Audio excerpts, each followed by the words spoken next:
We are going to concentrate on shoulders, and what I want to do is a lot of you send me messages, how do I build my shoulders?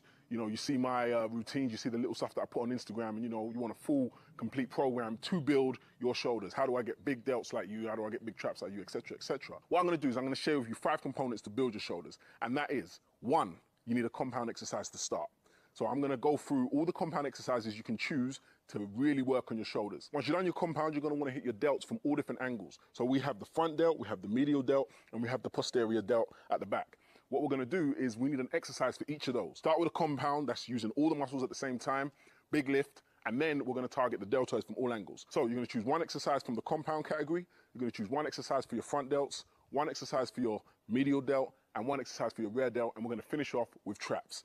Very simple. And what you're going to do is you're going to pull one exercise from each of these and build your own program. In terms of the rep range and the sets, I like to tell people to start at least with 4 sets. You know, I like a lot of volume. Me personally, I go up to 6, sometimes even 8 sets on an exercise. But I would say at least 4 sets. And with rep range, we're going to do maybe 8 to 12, you know, so that we get some high reps in, but then we also get some strength sets in. I would even go as low as 6, you know, but ultimately, I'm going to give you the exercises that you need to build your shoulders and build your own program. And the method and the order that you're supposed to do it is going to be what I'm going to show you. Ready? With a compound exercise uses the largest muscle groups and requires the most energy to perform. Therefore, it's best to start with it when your energy levels are at their peak. Exercises like the overhead press, especially when standing, help with balance and truly fire up your core, lower back, and a bunch of your stabilizer muscles.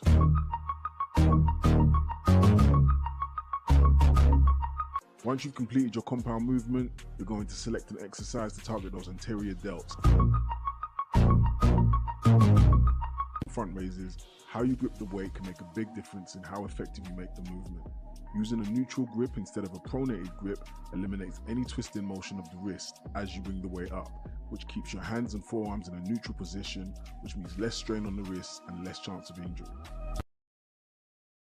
Another great exercise for the front delts is the barbell front raise. Feel the muscle contract as you raise it up.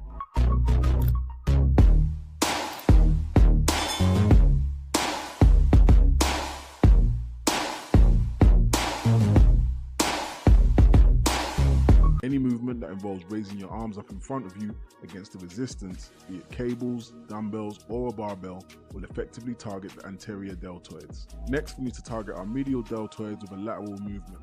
Here you see me performing the dumbbell lateral raise, which is a staple and my favorite for targeting the mid-deltoid.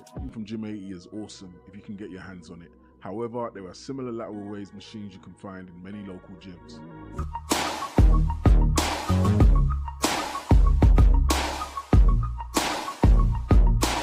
Raise isn't one of my favorites as it can be a little bit tricky, but it's a great way to unilaterally target the mid-deltoid.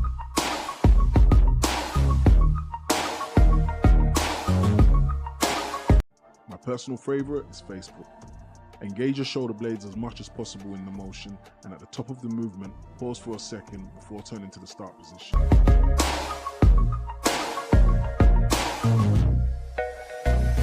But by no means least, we have to target those traps, and there is nothing more effective than barbell